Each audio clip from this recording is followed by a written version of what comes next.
ISIS bride Shamima Begum begs Britons to put aside everything they've heard about me and give her a second chance in a new film set for release today.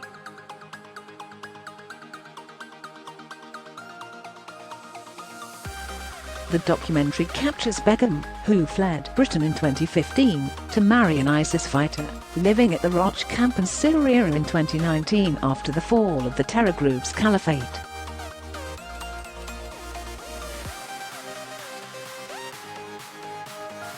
In it, she can be seen undergoing therapy sessions alongside other Western women including US-born Hoda Muthana and Canadian Kimberly Polman, during which they are encouraged to write letters to their younger selves about their regrets.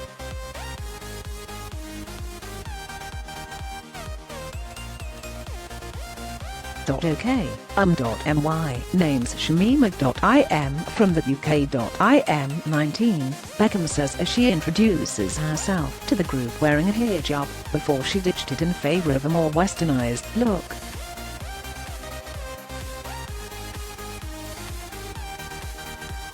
I would say to the people in the UK, give me a second chance, because I was still young when I left, she tells the filmmakers.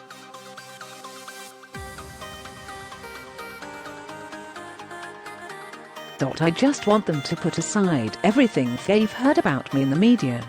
The documentary The Return, Life After ISIS will premiere Wednesday at the online Texas-based South by Southwest Festival.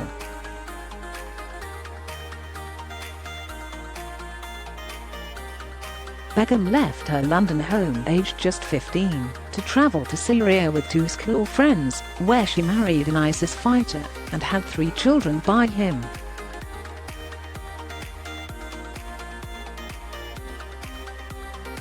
She was found by British journalists heavily pregnant at another Syrian camp in February 2019.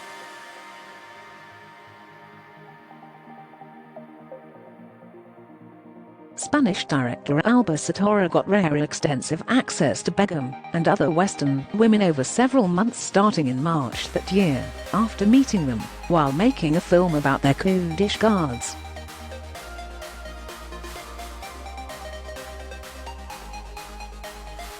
In the film, Begum drops the defiant tone that saw her initially declare she doesn't regret joining the terror group and claims she was forced to say those things for fear that other women in her camp might kill her or otherwise.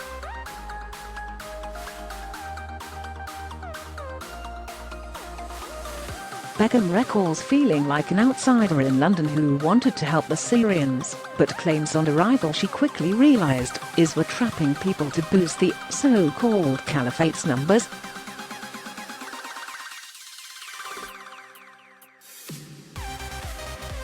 On Satora's arrival in March 2019, the women fresh from a war zone was somehow blocked.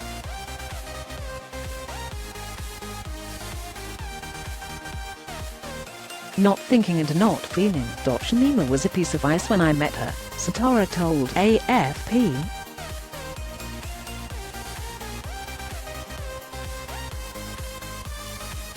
She lost the kid when I was there. It took a while to be able to cry, she recalled.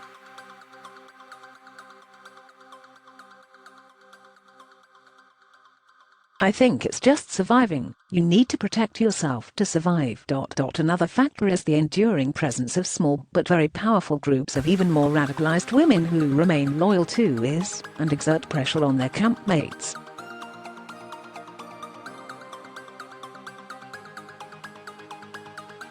We had women who joined in the beginning, and then they received pressure from other women, so they stopped coming, said Satora.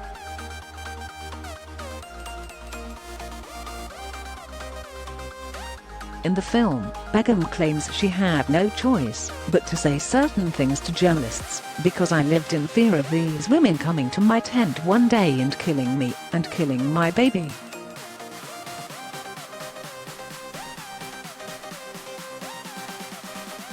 I will never be able to understand how a woman from the West can take this decision of leaving everything behind to join a group that is committing the atrocities that ISIS is committing, Satora told AFP.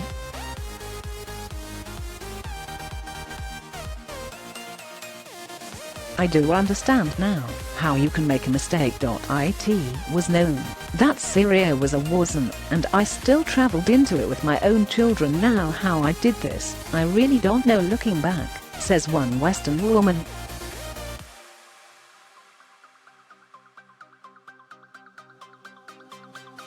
The question of what can and should be done with these women and their children plagues Western governments, sowing divisions among allies.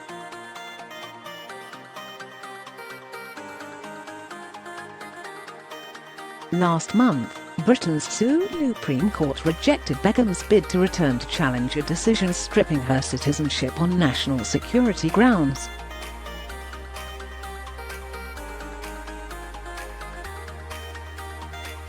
How much the women knew about and abetted its rapes, tortures and beheadings may never be known.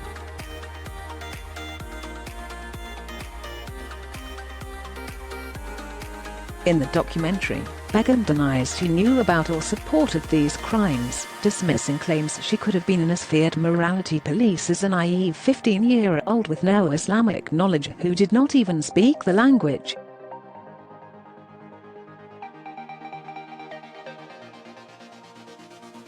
I never even had a parking ticket back in my own country before.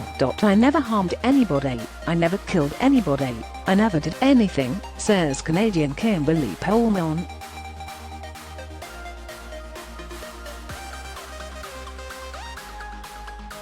An incredulous Kurdish woman points out that maybe your husband killed my cousin.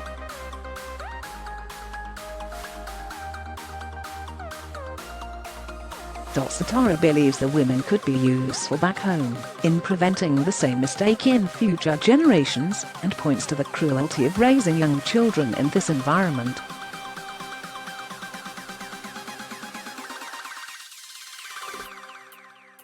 It took them a while to realize that they have responsibility for choice. They cannot just think, okay, I regret, I go back, as if nothing has happened, she said.